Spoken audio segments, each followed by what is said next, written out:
தேவனாகிய கர்த்தருக்கு மகிமை உண்டாவதாக. கர்த்தரை துதியுங்கள், அவர் நல்லவர், அவருடைய கிருபை என்றும் உள்ளது என்று தாவீது கர்த்தரை மாறி மாறி துதிக்கின்றார். இந்த நாளிலும் கூட இந்த புதிய மாதத்தின் முதலாவது ஞாயிற்றுக்கிழமை ஆராதனையிலே தேவ சமூகத்துக்கு வந்திருக்கிற நாம் அனைவரும் சொல்ல வேண்டிய வார்த்தை, கர்த்தரை துதியுங்கள், அவர் நல்லவர், அவருடைய கிருபை என்றும் உள்ளது. பிரியமானவர்களே, போன மாதம் முழுவதும் நம்மை கர்த்தர் அன்பாக, கிருபையாக, இரக்கமாக, தயவாக, நம் போதுமானவராக, நம்முடைய பலவீனங்களிலே உதவி செய்கிறவராக, நம்முடைய சுகவீனங்களிலே நம்மை தாங்குகிறவராக, ஏந்துகிறவராக, சுமக்கிறவராக, ஆண்டவர் போன மாதம் ஜூன் மாதம் முழுவதும் நம்மோடு இருந்து நம்மை அன்போடு வழி நடத்தி நம் கண்ணீராக துடைத்து இந்த புதிய மாதம் ஜூலை மாதத்திலே தேவ சமூகத்திலே நாம் அனைவரும் ஒன்று கூடி அவரை பாடவும், அவரை துதிப்பவும், அவருக்கு ஆராதனை செய்யவும் ஆண்டவர் தந்த பெரிய கிருபைக்காக நாம் ஆண்டவரை நன்றியோடு ஸ்தோத்திரிப்போம். அருமையானவர்களை, இன்றைக்கு நாம் அனைவரும் நிற்பதும் நிர்மூலமாகாததும் தேவனுடைய கிருபை மாத்திரமே. நாம் இன்றைக்கு நிற்கிறோம் என்றால் அது தேவனுடைய கிருபை. நாம் நிர்மூலமாக நிற்கிறோம் என்றால் அதுவும் தேவனுடைய கிருபை மாத்திரமே.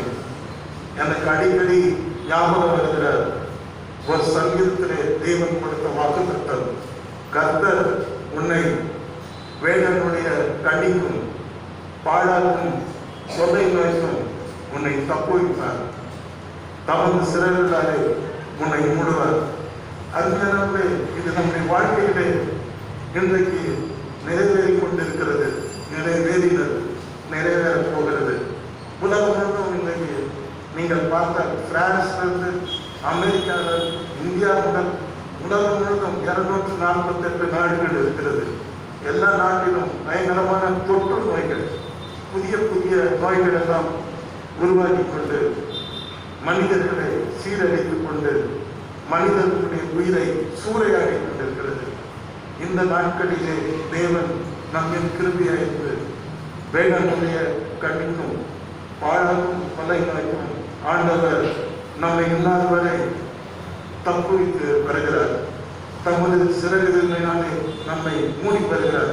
அதற்காக நாம் ஆண்டவருக்கு நம்முடைய இருதயத்தின் ஆழத்திலிருந்து நன்றி கலந்த ஸ்தோத்திரங்களை, நன்றி நிறைந்த ஆராதனையை ஆண்டவருக்கு நாம் ஏறெடுப்போம். மக்கள் அருமையானவர்களே, இந்த நாளிலும் கூட தெய்வ சமூகத்திலே இந்த மாதத்தின் முதலாவது ஞாயிற்றுக்கிழமையிலே நாம் கூடியிருப்பது தேவன் நமக்கு கொடுத்த பெரிய பாக்கியம் என்று நான் கருதுகிறேன். ஏனென்றால் தேவனை ஆராதிப்பது நம்மை விட்டு ஈடுபடாத ஒரு நல்ல பங்கு. இந்த பாக்கியத்தை நாம் இழந்து விடாதபடி இந்த மாதத்திலே தேவனை ஆராதிக்க தேவன் தந்த இந்த புதிய மாதத்துக்காகவும் இந்த முதல் ஞாயிற்றுக்கிழமை ஆராதனைக்காகவும் ஆண்டவரை நான் நன்றியோடு ஸ்தோத்திரிக்கிறேன். அருமையானவர்களே, எல்லாம் கைவிடும், ஆனால் இயேசு கைவிட மாட்டார். எல்லாரும் ஒரு நாள் நம்மை விட்டு விலகி போவார்கள், ஆனால் ஆண்டவர் இயேசு நம்மை விட்டு விலகி போக மாட்டார். ஆண்டவர் தம்முடைய பக்தர்கள், முக்கியமான பக்தர்கள், மோசே, யோசுவா போன்ற மிகப்பெரிய ஊழியங்களை செய்த பக்தர்களை பார்த்த சொன்ன வார்த்தை, நான் உன்னை விட்டு விலகுவதும் இல்லை, நான் உன்னை கைவிடுவதும் இல்லை. இந்நாள் வரைக்கும் நம்முடைய வாழ்க்கையை திரும்பி பார்க்கும் பொழுது இந்நாள் வரைக்கும் ஆண்டவர் என்னையும் உங்களையும் விட்டு விலகவில்லை. மாத்திரமல்ல, நம்மை எந்த சூழ்நிலையிலையும் ஆண்டவர் நம்மை கைவிடவில்லை. இதுதான் உண்மையான சத்தியம். ஆண்டவர் நம்மை கைவிடாத தேவன், நம்மை விட்டு விலகாத தேவனாய் அவர் இருக்கிறார். அதற்காக கூட நாம் ஆண்டவருக்கு நன்கு நிறைந்த ஸ்தோத்திரத்தை செலுத்துவோம். ஆண்டவர் இந்நாள் வரைக்கும் நம்முடைய காரியங்களை எல்லாம் அவர் வாய்க்க பண்ணி கொண்டிருக்கிறார். ஆண்டவர் காரியங்களை வாய்க்க பண்ணுகிறவராக இருக்கிறார். இந்த ஜூலை மாதம் வரைக்கும் நீங்கள் யோசித்து பாருங்கள். இந்த 6 மாதமும் அல்லது கடந்த வருடங்களை கூட நீங்கள் திரும்பி பாருங்கள், நினைத்து பாருங்கள். இந்த காரியங்களை, எத்தனை காரியங்களை தேவன் நம்முடைய வாழ்க்கையிலே வாய்க்க பண்ணியிருக்கிறார். இதற்காக நாம் ஆண்டவரை நாம் எண்ணி துதி செய்ய வேண்டும். ஒரு பாடல் எனக்கு ரொம்பவும் பிடிக்கும். எண்ணி துதி செய்வார், எண்ணி நடந்தா நன்மை கற்காய் என்ற பாடல்.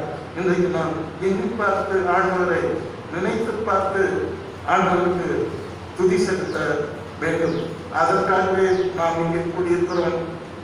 அதற்காகவே நாம் தேவ சமூகத்துக்கு வந்திருக்கிறோம். கர்த்தருக்கு எல்லா துதியும் கனமும் மகிமையும் உண்டாவதாக. இந்த 6 மாதமும் நம்மை நடத்தின தேவன் வரப்போகிற நாட்களிலும் மாதங்களிலும் தேவன் நம்மை நடத்துவார். இந்த தேவன் என்றென்றும் உள்ள சதா காலமும் நமது தேவன் மரண பரியந்தம் நம்மை நடத்துவார்.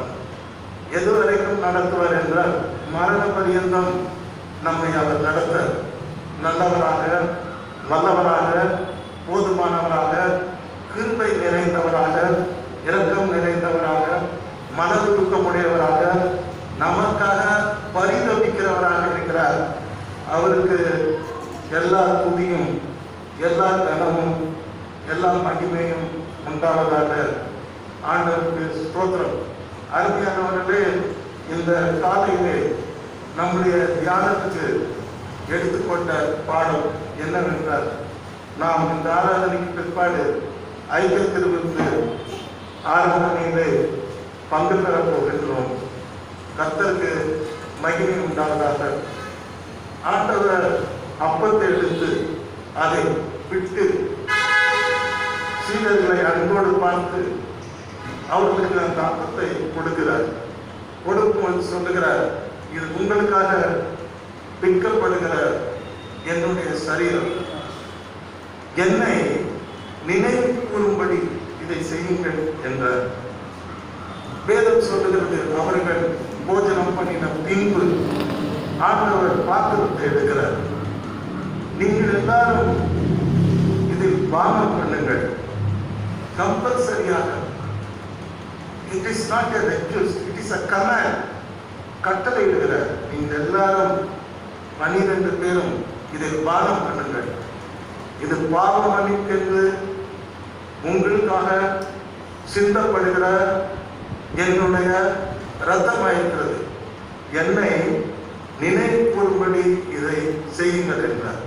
அருமையானவர்களே, இந்த 1 கொரிந்தியர் 11ஆம் அதிகாரம் 23ஆம் வசனத்திலிருந்து கடைசி வரை படித்து பார்க்கும் பொழுது டாமினேட் பண்ணுகிற ஒரு கீவேர்டு என்னவென்றால், என்னை நினைவு கூறுங்கள் என்று ஆண்டவர் சொல்லுகிறார்.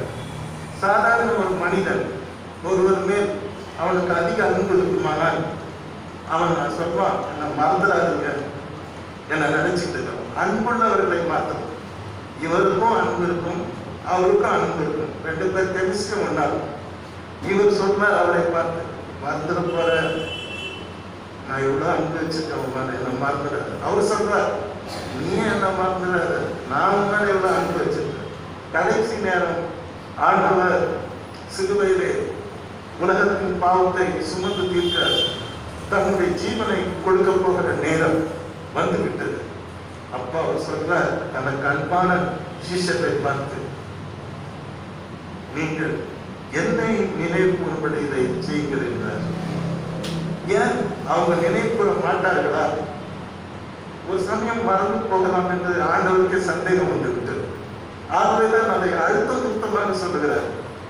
என்னை நினைவு கூறும்படி இதை செய்யுங்கள் என்று சொல்லுகிறார். பாத்திரத்தையும் பானம் பண்ணும்போது மீண்டும் சொல்லுகிறார், என்னை நினைவு கூறும்படி இதை செய்யுங்கள் என்று சொல்லுகிறார். ஆண்டவரை நாம் மறப்பதை, ஆண்டவரை நாம் மறந்து போவதை அவர் ஒரு நாளும் விரும்புகிறதில்லை. ஆண்டவர் அதை வெறுக்கின்றார். என் பிள்ளைகள் என்னை மறந்து போவது எனக்கு பிரியமில்லை. என் பிள்ளைகள் எப்பொழுதும் என்னை நினைவு கூற வேண்டும் என்ற விஷயத்தில் மிகவும் அவர் கூர்மையாக அவர் இருக்கின்றார், ஷார்ப்பாக இருக்கின்றார். என் பிள்ளைகள் ஒரு நாள் என்னை மறக்கக்கூடாது. நான் விட்டு கொடுத்த சரீரத்தை மறக்கக்கூடாது. பாவமணி கேட்டு சிந்திய அந்த ரத்தத்தை மறக்கக்கூடாது. நான் அவர்களுக்கு செய்த நன்மைகளை மறக்கக்கூடாது. நான் அவர்களுக்கு பாராட்டின கிருபைகளை மறக்கக்கூடாது. நான் அவர்களுக்கு செய்த கொடுத்த ஆசீர்வாதங்களை மறக்கக்கூடாது என்பதை நம்முடைய அருமை ரட்சகர் ஆண்டவர் இயேசு கிறிஸ்து மிகவும் அந்த விஷயத்தில் அவர் கவனம் உள்ளவராக இருக்கிறார். ஆகவே 12 சிஷ்யருக்கும் அவர் கேட்டுக்கொண்ட காரியம், என்னை நினைவு கூறும்படி இதை செய்யுங்கள். நினைவு கூறுதல் அநேக காரியங்களை இன்றைக்கு நினைவு கூறுகிறோம். தாஜ்மஹால் அப்படின்னு பார்த்தாக்கா முதல் நம்ம ரூல் பண்ணாங்க. 15ஆம் நூற்றாண்டு தொடங்கி தொடர்ந்து இந்தியாவை அவர்கள் ரூல் பண்ணினார்கள். ரூல் பண்ணும்பொழுது அவர் கட்டின ஒரு நினைவு சின்னம் தான் தாஜ்மஹால். தாஜ்மஹாலை பார்க்கும் பொழுதெல்லாம் முதலாய ஆட்சி. உலகம் முழுவதும் இந்தியாவை காட்டும் பொழுது, நீங்க ஃபாரின் கண்ட்ரிஸ்லாம் போனீங்கன்னா, அமெரிக்கா, கனடா, யூரோப்ல எங்க போனாலும் இந்தியான்னு காட்டினா தாஜ்மஹாலை காட்டும். அது ஒரு நினைவு கூறுதல். ஆகஸ்ட் மாதம் 47ஆம் வருஷம் வந்து விட்டார், 17 எல்லாரும் நம் நாடு பெற்ற சுதந்திரத்தை நாம் நினைவு கூறுகிறோம். அநேக காரியங்களை, கல்யாண நாளை நினைவு கூறுகிறோம், குழந்தை பிறந்த நாளை நினைவு கூறுகிறோம், ஆலயம் கட்டப்பட்ட அந்த ஆனிவர்சரியை நினைவு கூறுகிறோம். அநேக காரியங்களை நாம் இன்றைக்கு நாம் நினைவு கூர்ந்து மகிழ்ச்சி அடைகிறோம், சந்தோஷப்படுகிறோம். அதற்காக நாம் ஒரு பெரிய விருந்தெல்லாம் கூட நாம் செய்த சில காரியங்களை நினைவு கூர்ந்து நாம் தேவனை துதிக்கிறோம். அமெரிக்காவில் பார்த்தீங்கன்னா வருஷத்துக்கு ஒரு நாள் லீவ் விடுவாங்க. ஓல் அமெரிக்கா லீவ் என்னன்னா தேங்க்ஸ் கிவிங் டேன்னு சொல்லுவாங்க. அதாவது தேவனுக்கு நன்றி செலுத்துகிற நாள். ஒரு தனி குடும்பம் மாத்திரம் அல்ல, தனி சமுதாயம் மாத்திரம் அல்ல, தனி ஸ்டேட் மாத்திரம் அல்ல, ஹோல் கண்ட்ரி அமெரிக்காவே நன்றி செலுத்தும். அன்னைக்கு பார்த்தீங்கன்னா ஆஃபர் போடுவோம். அதாவது 20,000 ரூபாய் பாய்ச்சி அன்னைக்கு 5,000 ரூபாய் கிட்டும். பயங்கரமா 10,000 ரூபாய் ஷர்ட்டு அன்னைக்கு 500 ரூபாய் கிட்டும். அன்னைக்கு அந்த தேசமே கொண்டாடும் தேங்க்ஸ் கிவிங். கர்த்தர் இந்த தேசத்துக்கு செய்த நன்மைக்காக நாம் அவரை நன்றியோடு ஸ்தோத்திரிப்போம் என்று ஆண்டவரை அந்த தேசமே துதிக்கும். அந்த நாள் மிகவும் மகிழ்ச்சியாக காணப்படும். சபைகளின் மத்தியிலே, சமுதாயத்தின் மத்தியிலே ஒரே விழாவாகவே காணப்படும். அருமையானவர்களே, இன்றைக்கு எண்ணிப்பார் நீ பெற்ற நன்மைகள், எண்ணிப்பார் நீ பெற்ற பாக்கியங்கள், கர்த்தர் செய்தியாகும் வியப்பை தரும். என்றாவது ஒரு நாள் எண்ணி பார்த்திருக்கிறாயா நீ பெற்ற நன்மைகளை? என்றாவது நீ நினைத்து பார்த்திருக்கிறாயா நீ பெற்ற பாக்கியங்களை? என்றாவது நீ நினைத்து பார்த்திருக்கிறாயா நீ பெற்ற ஆசீர்வாதங்களை? என்றாவது நீ நினைத்து பார்த்திருக்கிறாயா நீ பெற்ற நன்மைகளை? என்றாவது நீ நினைத்து பார்த்திருக்கின்றாயா நீ பெற்ற மன்னிப்பை? என்றாவது நீ நினைத்து பார்த்திருக்கின்றாயா ஆண்டவர் கொடுத்த சரீர சுகங்களை? The way the Lord exalted you, உன்னை உயர்த்தின விதங்களை. தாவீது ஆண்டவரை நினைவு கூறுவதில் மாமன்னன் அவர் சொல்வார், இந்த சிறியவனை கர்த்தர் குப்பையிலிருந்து எடுத்து இந்த எளியவனை கூறுதலிருந்து தூக்கி விட்டார். பாருங்கள், நினைவு கூறுதல் எப்படி இருக்கிறது. After becoming a king, after anointing as a king, ஒரு ராஜாவாக வந்துவிட்ட பிற்பாடு அவர் தன்னுடைய பழைய நிலைமையை, தேவன் தன்னை நடத்தின அந்த நிலைமையை மறக்கவே இல்லை. அவர் சொல்லுகிறார், இந்த சிறியவனை தேவன் குப்பையிலிருந்து எடுத்து இந்த எளியவனை பூர்த்தியிலிருந்து ஆண்டவர் என்ன பண்ணாரு?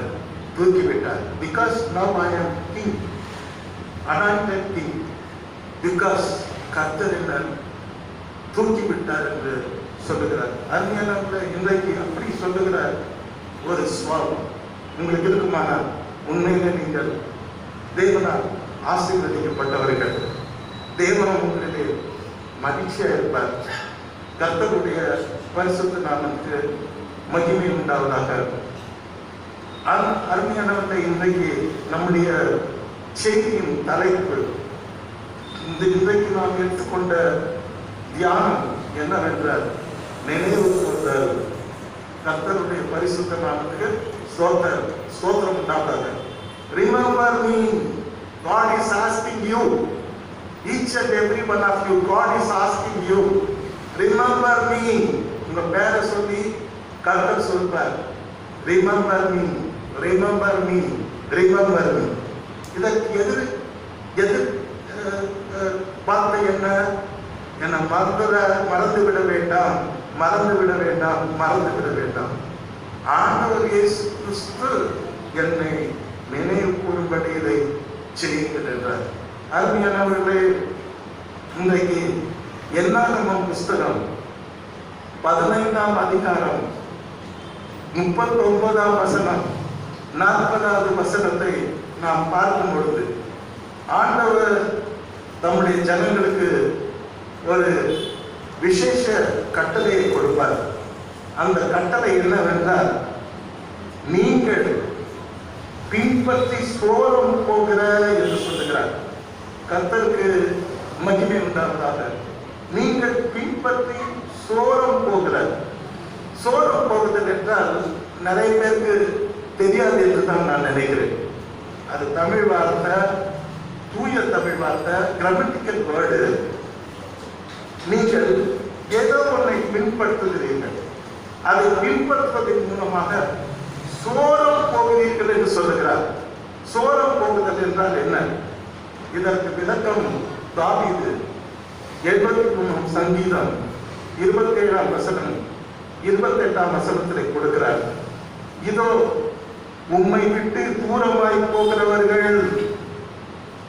சோரம் போகுதல் என்றால் தேவனை விட்டு தூரமாக போகுதல், தேவனை மறந்து போகுதல், தேவனை தேடாது இருந்தல், எனக்கு தேவன் தேவை இல்லை என்று சொல்லாமல் சொல்லுதல், அல்லது ஒரு மனிதனுடைய வாழ்க்கையிலே தேவனற்ற ஒரு வாழ்க்கை அவன் நடத்துதல். இதுதான் சோரம் போதல். இங்கே தாவீது 73ஆம் சங்கீதம் 27ஆம் வசனத்திலே விளக்கம் கொடுக்கின்றார். இதோ உம்மை விட்டு தூரமாய் போகிறவர்கள் நாசம் அடைவார்கள்.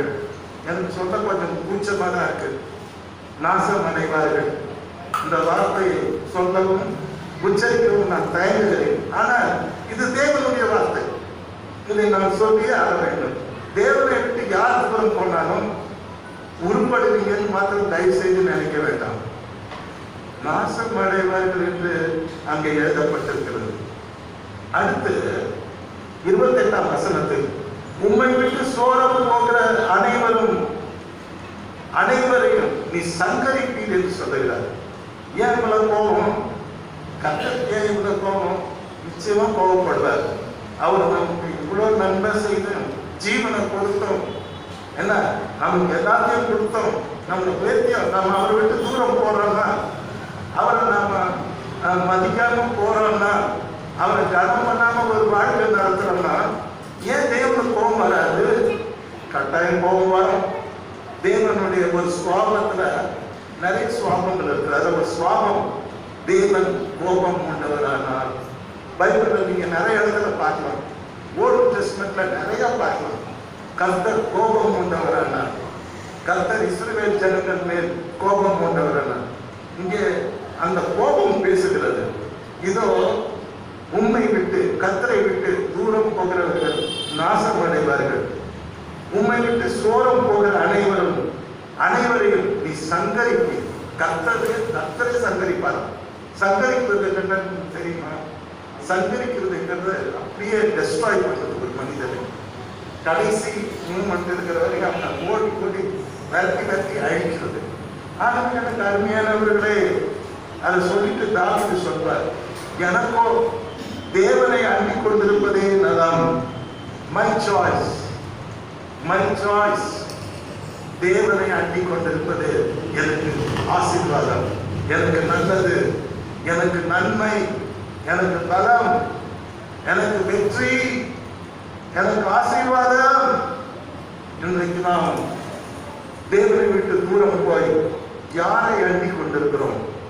தேவனை விட்டு தூரம் போகிறவர்கள் யாரையாவது அண்டிக் கொண்டிருப்பார்கள். ஒரு சமயம் பிசாசு சாத்தானை அவனுடைய வழிகளையும் அவர் பற்றி அண்டிக் கொண்டிருக்கலாம்.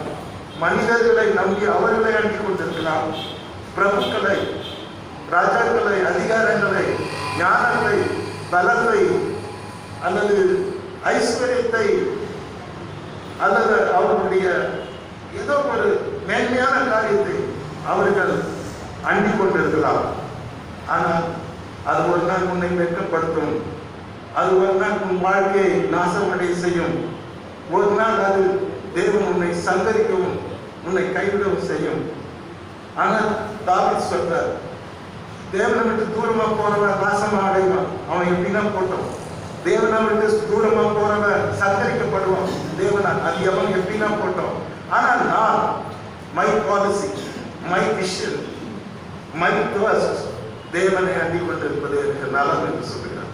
அல்லேலூயா, hallelujah, hallelujah. What is your confession? ஒரு மனுஷனுக்கும் கன்ஃபெஷன் ஒன்று இருக்கும். உன் கன்ஃபெஷன் என்ன?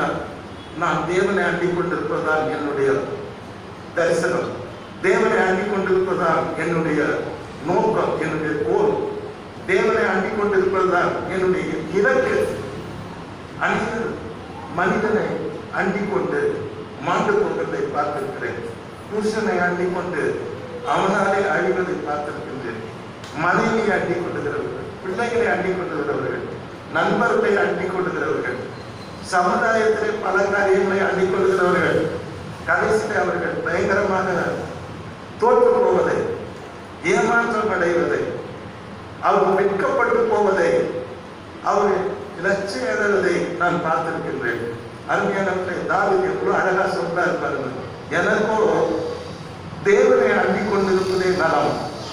நான் உம்முடைய கிரியைகளை எல்லாம் சொல்லி வருவேன்.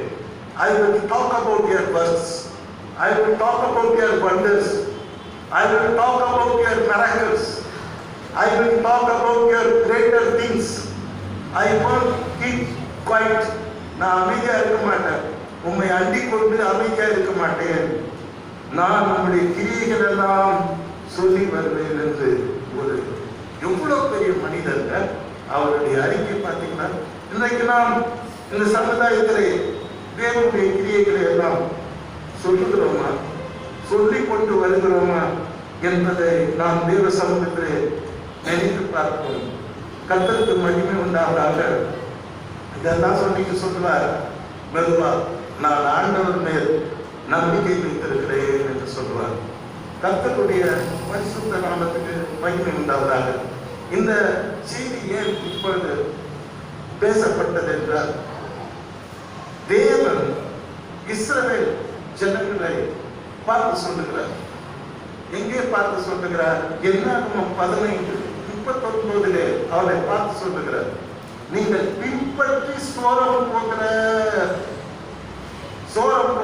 என்றால் என்னன்னு சொல்லி கொடுத்தார். தேவனுக்கு தூரமாக போகிறார். நீங்கள் பின்பற்றி சோரம் போகிற உங்கள் இருதயத்துக்கும் உங்கள் கண்களுக்கும் ஏற்றபடி நடவாமல் என்று சொல்லுகிறார். அல்லேலூயா. எப்படி ஒரு மனிதன் சோரம் போகிறான்? அவன் இருதயத்துக்கு ஏற்றபடி நடக்கிறான். Praise the Lord. அல்லேலூயா. எங்க அப்பா அம்மா காலத்துல நாங்க பயந்தோம், தேவனை தேடணும். எங்க அப்பா அம்மா தேவனுக்கு பயந்தாங்க, தேவனை தேடினாங்க. ஆகவே முன்னோர்கள் எல்லாம் பயங்கரமா தேவனை தேடினாங்க, தேவனுக்கு பயந்தாங்க. ஆனா இப்ப வர ஜெனரேஷனை பார்க்கும்போது உங்கள் இதயத்துக்கும் உங்கள் கண்களுக்கும் ஏற்றபடி நடக்கிறது. அதாவது இப்ப வர ஜெனரேஷன் என்னன்னா, என் இதயத்துல நான் எதெல்லாம் நினைக்கிறேன்னா நான் அதெல்லாம் செய்வேன். Whatever I like, I will do it. Whatever my heart desires, I will do it. Nobody can ask me. My father cannot ask me. My mother cannot ask me. My pastor cannot ask me. Who is he to ask me? My elders cannot ask me. Nobody can ask me. I am a king. Whatever I like, I will do it. என் இருதயம் விரும்பினதெல்லாம் நான் செய்வேன். அருமையானவர்களே, இன்றைக்கு வாழ்கின்ற சமுதாயம் ஒரு முரட்டாட்டமான சமுதாயம். நான் அந்த சமுதாயத்தை கண்கூடாக பார்க்கிறேன். இதற்கு காரணம் டெக்னாலஜி டெவலப்மெண்ட். டெக்னாலஜியில் அவனுக்கு கிடைக்கிற நிறைய என்ன சொல்றது சோர்சஸ், அவனுக்கு நிறைய சோர்ஸ் கிடைக்குது. அவன் என்னென்ன விரும்புறானோ எல்லாமே அவன் டெக்னாலஜியில் வந்துடுது. ஒரு நிமிஷத்துல அவன் எதை ஆசைப்படுறானோ அதெல்லாம் அவன் டெக்னாலஜியில் வந்துடுது. கேட்டீங்கன்னா அவன் இதயத்துக்கும் உங்கள் கண்களுக்கும் ஏற்க நடவாமல் சொல்லுகிறார். அருமையானவர்களே, முதல்ல இதயம், இரண்டாவது கண்கள். இன்னைக்கு ரொம்ப ஒரு முக்கியமான விஷயம் என்னவென்றால், மனுஷன் ரெண்டு விஷயம்தான் சரீர அவயத்தில் ரெண்டு ரொம்ப முக்கியமானது. ஒன்று கண்ணு. இந்த கண்ணு வழியா போய் இதயத்திலே பாய்ந்து விடுகிறது. ஆமே. இப்ப நீங்க பார்க்கலாம், ஏவாள் போய் அந்த பழத்தை பார்ப்பான். பார்த்த உடனே சாத்தா அவன் கூட பேசும். என்ன நல்லா இருக்கா, இந்த சாப்பிட வேணாம்னு சொன்னார் கர்த்தர். கண்ணு தான் ஃபர்ஸ்ட். கண்ணு பார்த்து அவன் இதயத்துல யோசிக்கிறார், சாப்பிட்டாதான் என்னன்னு. சாத்தா சொல்றதுல நியாயம் இருக்குது. பார்வைக்கு நல்லா இருக்கு, ருசிக்கும் டேஸ்டா இருக்கு. Why not I taste? இன்றைக்கு ஒரு மதீனமான ஒரு ஜெனரேஷனை நான் பார்க்குறேன். இந்த அப்பா அம்மா காலத்துல, இந்த காலத்துல சின்ன பிள்ளைலாம் இப்படிலாம் நடக்காது, நடக்க வாய்ப்பும் கிடையாது. ஆனா இப்ப பேரண்ட் ஜெனரேஷன் யாரையும் எதிர்த்து நிற்கிறாங்க, யாரையும் கேள்வி கேட்கிறாங்க. என் இதயத்துக்கு என்னெல்லாம் பிடிச்சிருக்கோ அதெல்லாம் நான் செய்வேன், என் கண்ணு என்னெல்லாம் கேட்குதோ அதெல்லாம் நான் பண்ணுவேன். நம்ம பண்ண முடியுமா? முடியாது. என் அப்பா முட்டி போட வச்சிருவாரு. கேட்டீங்கன்னா கோயில காலை ஆட்டினாலே திப்பாரு. புதுசா பாஸ்டா வந்தப்ப உட்காந்துருப்போம், காலை காட்டினாரு. கால் தானே ஆடங்க கொஞ்சம் வீக்கான. அதுக்கு உடனே எங்க அப்பா கூப்பிட்டு திட்டுவாரு, ஏய் ஐயா காலெல்லாம் ஆட்டக்கூடாது, கோயில் கோயில் சித்தர் காலை ஆட்டாத உட்காரணும், காலை ஆட்டக்கூடாது, பால் ஆட்டக்கூடாது. எங்க அப்பா பண்ணாரு. இப்போ நம்ம வாழை பிடிச்சி ஆடுறாங்க. நம்ம பசங்க நம்ம வாழை பிடிச்சி ஆடுறாங்க, நம்ம காலை பிடிச்சி ஆடுறாங்க. நம்மள என்ன பண்ணணும்? வாயை மூங்கின்னு இருக்கணும். வாயை தட்டா எஜுகேஷன் என்ன? ஓகே. இப்போ நான் சொல்ற வார்த்தையை மறுபடியும் உங்கள் இருதயத்துக்கும் உங்கள் கண்களுக்கும் ஏற்றபடி நடவார்கள். இன்னைக்கு டுடே காட் வாண்ட்ஸ் யூ. இந்த கர்த்தர் எச்சரிக்கிறார், உன் இருதயத்துக்கும் உன் கண்களுக்கும் ஏற்றபடி நீ நடவாத. அல்லேலூயா. கர்த்தருக்கு ஸ்தோத்திரம். என்ன பண்ண சொல்றாரு? நடவாம கர்த்தரின் கற்பனைகளை எல்லாம் நினைத்து. இங்க ஒரு ரிமெம்பரன்ஸ் வருது. இன்றைக்கு நான் படிக்கின்ற பாடமே நினைவு கூறுதல், ரிமெம்பரன்ஸ். கர்த்தருடைய கற்பனைகளை எல்லாம் நினைத்து அவைகளின்படி செய்யும்படிக்கு அதுவும் தொங்கலாய் இருப்பதாக. புதிய தமிழிடம் படிச்சேன். தொங்கல். தொங்கலானா எனக்கு என்னன்னு தெரியாது. ஆக்சுவலி இன்னும் நான் டிக்ஷனரி போல இப்ப கூட எனக்கு தெரியாது. தொங்கலாய் இருப்பதாக கர்த்தரின் கற்பனைகளை எல்லாம் நினைத்து. Remember all his commandments. Remember all his commandments. அதெல்லாம் நினைச்சு அவைகளின்படி செய்ய உங்களுக்கு அது தொங்கலா இருக்க வேண்டும். என்ன அர்த்தம் அதுக்கு? உங்கள் தரிசனம் தேவனுடைய கற்பனையை நினைவு கூறுவதாக இருக்க வேண்டும். உங்கள் இருதயத்தின் நோக்கம் தேவனுடைய கற்பனைகளை நான் கைக்கொள்ள வேண்டும் என்பதாக இருக்க வேண்டும். உங்களுடைய இருதயத்தின் இலக்கு கோல், நான் தேவனுடைய கற்பனைகளை எல்லாம் நான் நினைவு கூற வேண்டும், நினைவு கூர்ந்து நான் நடக்க வேண்டும். அருமையானவர்களை, அடுத்த வசனத்தை படிக்கும் பொழுது, நீங்கள் என் கற்பனைகளை எல்லாம் நினைத்து. திருப்பி பாருங்கள், நினைத்து. எதை நினைக்க சொல்றார்? கர்த்தருடைய கற்பனைகளை நினைக்க சொல்லுகிறார். அவைகளின்படி செய்து உங்கள் தேவனாகிய கர்த்தருக்கு பரிசுத்தராயிருக்கும்படி அதை பார்ப்பீர்களாக. When you see the commandments of God, automatically you will be sanctified. நீ தேவனுடைய கற்பனைகளை நினைவு கூறும் பொழுது, அதை தியானிக்கும் பொழுது, அதை கைக்கொள்ளும் பொழுது நீ பரிசுத்தமாக்கப்படுகிறாய். அல்லேலூயா. கர்த்தருக்கு ஸ்தோத்திரம் உண்டாதாக. அருமையானவர்களே, பைபிள் 4 பிரிக்கப்பட்டிருக்கிறது. ஒன்று தீர்க்க தரிசனம், நிறைவேறின தீர்க்க தரிசனம், நிறைவேறாத தீர்க்க தரிசனம், டோட்டல் பைபிள். ரெண்டாவது அடுத்த பார்ட் என்னன்னா the message from God, தேவனிடத்திலிருந்து வருகிற செய்தி. மூன்றாவது பார்ட் என்னன்னா கட்டளை, commandments. அப்புறம் இந்த மாதிரி 4 விதமாக பைபிள் பிரிக்கப்பட்டிருக்கு. அதுல மெயினா வந்து கமாண்ட்மெண்ட்ஸ். அதைதான் தமிழில் கற்பனை என்று சொல்லுகிறோம். அருமையானவர்களே, தாவீது கர்த்தருடைய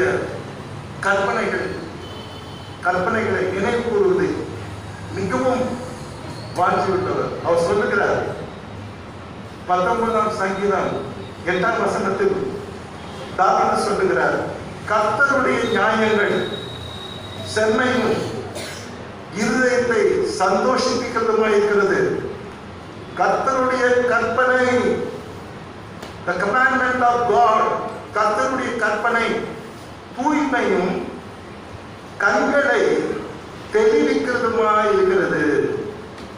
உன் கண்களுக்கு ஏற்றபடி நடவாதுன்னு சொன்னார் இல்லையா, இதயத்தை ஏற்றபடி நடவாதுன்னு சொன்னார் இல்லையா கர்த்தர்.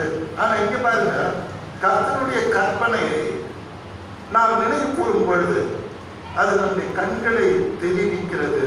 ஒரு மேலான பார்வை, ஒரு மகிமையான பார்வை. கர்த்தருக்கு ஸ்தோத்திரம். அது மாத்திரமல்ல, அதே கற்பனை நம்மை தூய்மையாக்குகிறது என்று சொல்லுகிறார். கர்த்தருடைய பரிசுத்த நாமத்துக்கு ஸ்தோத்திரம். நிறைய பேர் கற்பனைன்னா என்ன தெரியுங்களா? கமாண்ட்மெண்ட்ஸ் தான். பழைய ஏற்பாட்டில் புதிய ஏற்பாட்டில் நிறைய கட்டளைகளை ஆண்டவர் கொடுத்திருக்காரு. அடிக்கடி நம்ம நியாயப்பிரமாணத்தை அடாப்ட் பண்ணல. நியாயப்பிரமாணம் சிலுவையோட முடிஞ்சு போச்சு. ஆனா அதே நியாயப்பிரமாணத்தை கிறிஸ்துக்குள்ள நாம நிறைவேற்றணும். இப்ப இந்த கமாண்ட்மெண்ட்ஸ் பார்க்கும்போது ரொம்ப அழகா இருக்கும். நான் யோசிப்பேன், பிறனுடைய மனைவியாவது, பிறனுடைய வேலைக்காரனையாவது, வேலைக்காரியாவது, பிறனுடைய ஆடையாவது, மாடையாவது, பிறனுடைய வீட்டையாவது இச்சையாது இருப்பாயாது. What a beautiful commandment. இன்னைக்கு நடக்கிறதே தானே, எல்லாம் பிறந்த கொண்டாடிக்கணும். இதுதான் இன்னைக்கு நடக்குது. அரசாங்கத்துல கொண்டா, சமுதாயத்துல கொண்டா, பிறனுடையது எனக்கு வேணும். இப்போ எவ்வளவு அழகான கமாண்ட்மெண்ட்ஸ் பாருங்க. அப்ப இயேசுசாமி புதிய ஏற்பாட்டில் அவர் வந்த பிற்பாடு சொல்றார், நியாய பிரமாணங்களை ஆனாலும் தீர்க்க தரிசனங்களை ஆனாலும் நான் அழிக்க வந்தேன் என்று எண்ணிக்கொள்ளாதீர்கள். நான் அழிப்பதற்காக வரவில்லை, அவைகளை நிறைவேற்றவே வந்தேன்.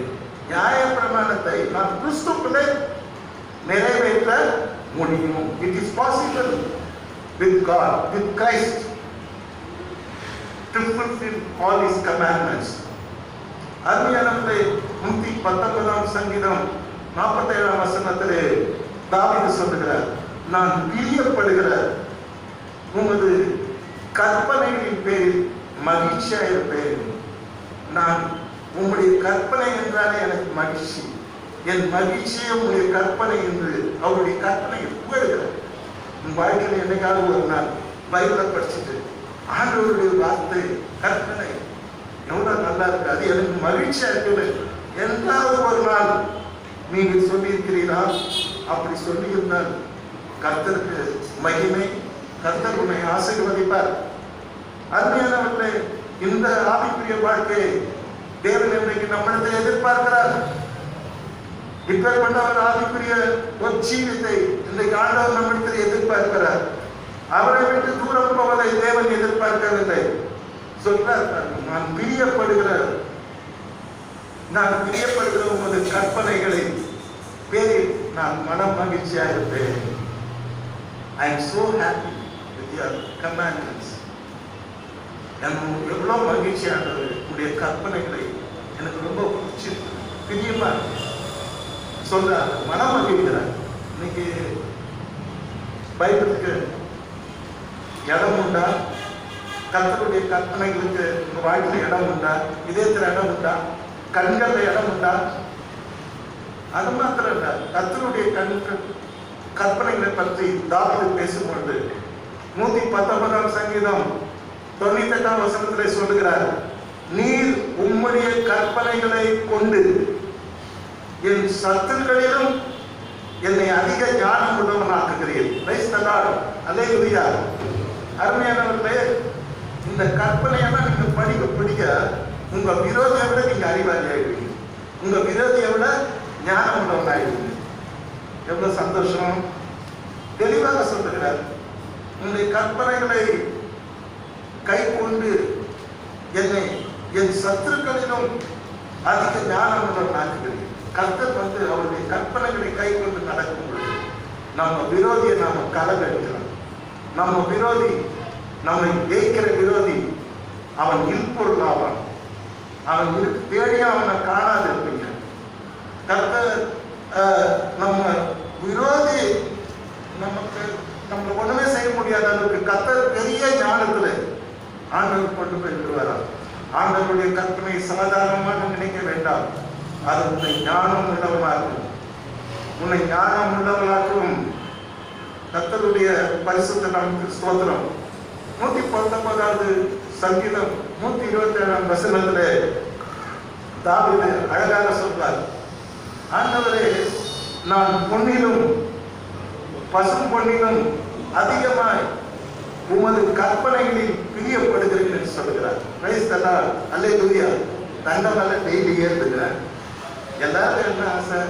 தங்கம் வாங்கணும். அது என்னமோ ஒரு இந்துக்கள் ஒரு பண்டிகை சொல்லுவாங்க, ஏதோ ஒரு பண்டிகை. அன்னைக்கு தங்கம் வாங்கினா நிறைய தங்கம் சேரணும். பயங்கரமான அட்வர்டைஸ்மெண்ட், பேரலாம் அட்வர்டைஸ்மெண்ட், வலையில போட்டு கப்பலை போட்டு கலாட்டா பண்ணி இவங்க இன்னைக்கு இந்த பண்டிகை, இன்னைக்கு தங்கம் வாங்கினா தங்கம் வாங்கினே இருக்கணும். தங்கத்தை வாங்கி என்னதான் பண்ண போறான்னு எனக்கே தெரியல. கர்த்தருடைய பரிசுத்த நாளுக்கு மகிமை உண்டாதாக தங்கம் தேவைதான். எதுவும் அளவு மீறினா அமிர்தமும் நஞ்சாகிறது. ஆதலால் நான் பொன்னிலும் பசும் பொன்னிலும் அதிகமாக உமது கற்பனைகளில் பிரியப்படுகிறேன். Price the Lord. உன்னுடைய பிரியம் எங்கே இருக்கிறது மகனே? உன்னுடைய பிரியம் எங்கே? உன்னுடைய அன்பு எங்கே இருக்கிறது? உன்னுடைய நேசம் எங்கே இருக்கிறது? உன்னுடைய ஆசைகள் எங்கே இருக்கிறது? நியாயமான ஆசைகள் மனுஷனுக்கு இருக்கணும். ஆசை இல்லைன்னா மனுஷனை இல்லைதான். ஆனால் அவ்வளவு தேவனுடைய கற்பனைகளின் மேல் நமக்கு ஒரு பிரியம் இருக்கணும். பாருங்க, பொண்ணையே அவர் தூக்கி எரிச்சிட்டார், பசும் பொண்ணையை தூக்கி எரிச்சிட்டார். பசும் பொண்ணு என்ன தெரியுங்களா? ஒன்னும் அதுல கலக்கல, பியூர் கோல்டு.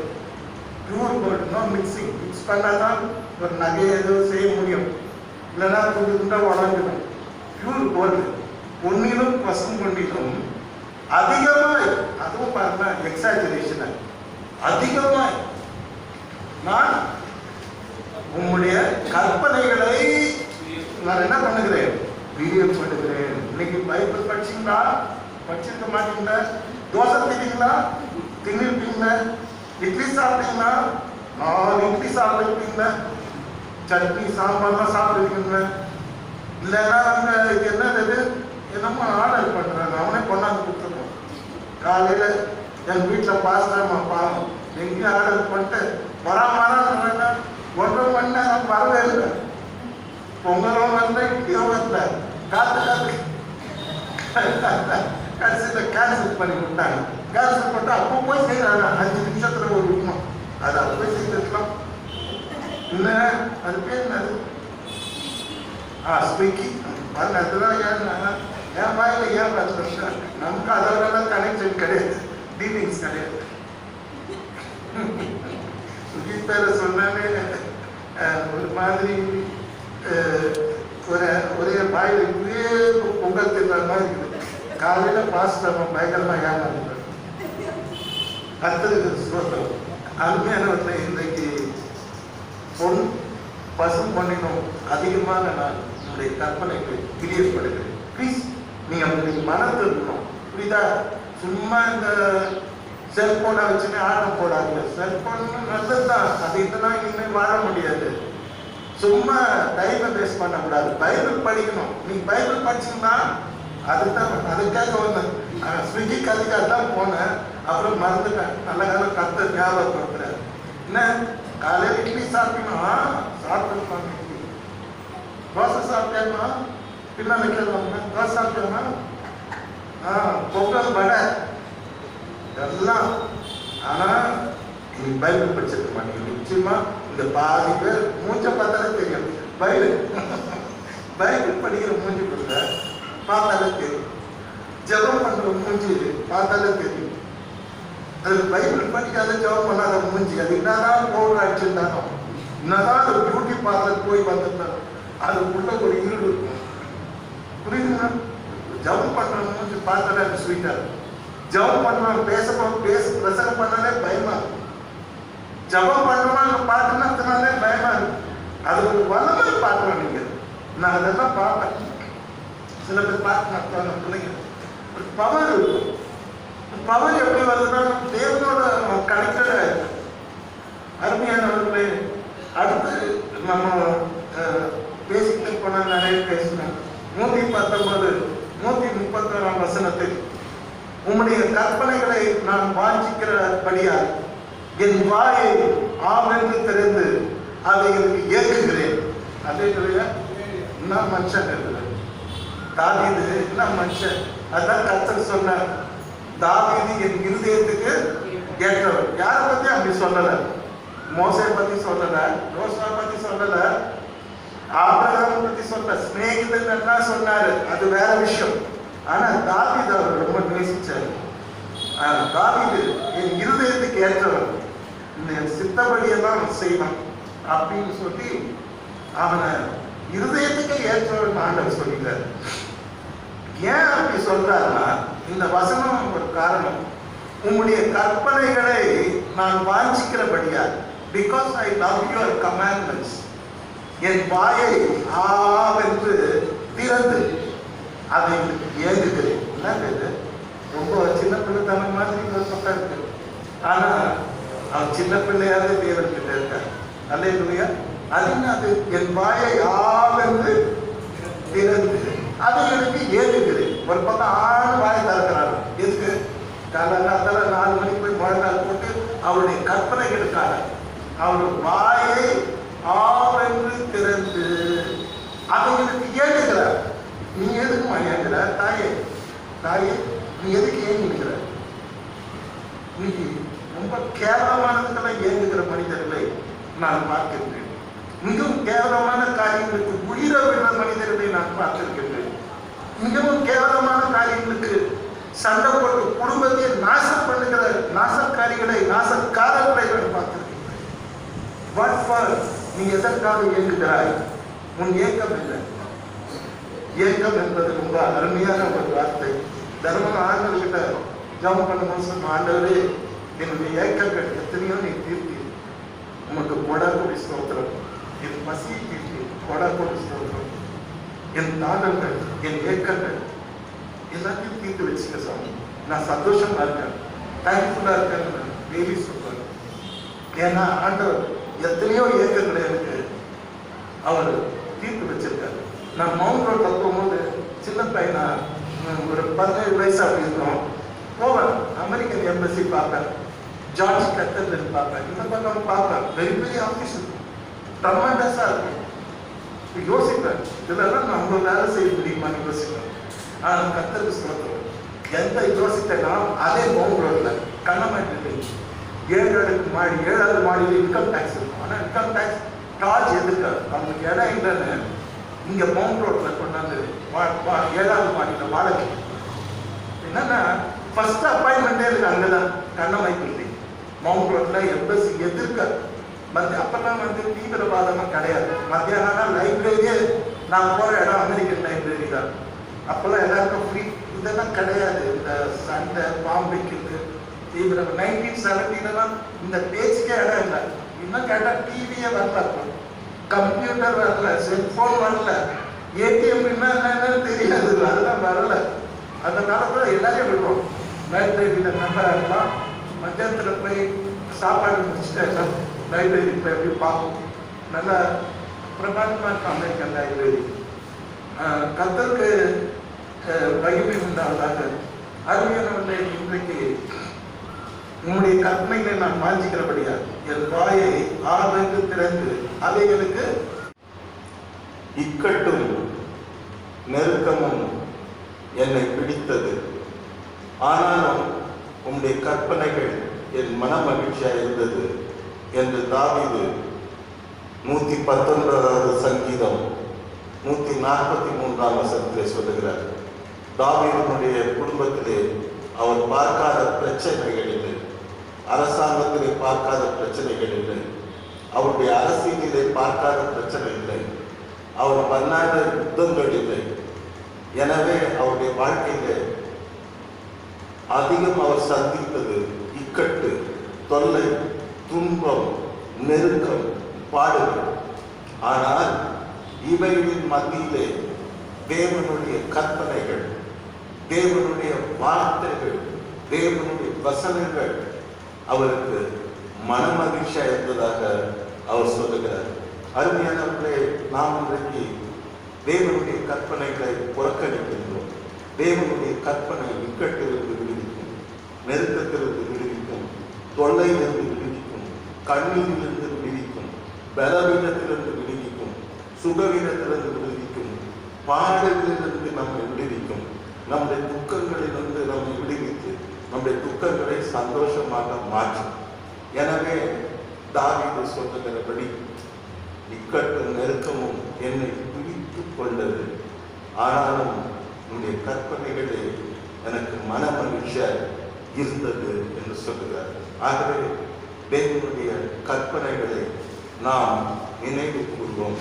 கர்த்தருடைய பரிசுத்த நாமத்துக்கு மகிமை உண்டாவதாக. தேவனுடைய கற்பனைகளை நாம் தியானம் செய்வோம். தேவனுடைய கற்பனைகளை நாம் வாஞ்சிப்போம். குறிப்பாக இன்றைய செய்தி நினைவு கூறுதல். ஆண்டவர் பிற்கு கொடுத்த சரீரத்தை நினைவு கூறுவோம். ஆண்டவர் பாவமன்னிப்பென்று சிந்திய புதிய உடன்படிக்கை ரத்தத்தை நினைவு கூறுவோம். அவருடைய மரணத்தை நினைவு கூறுவோம்.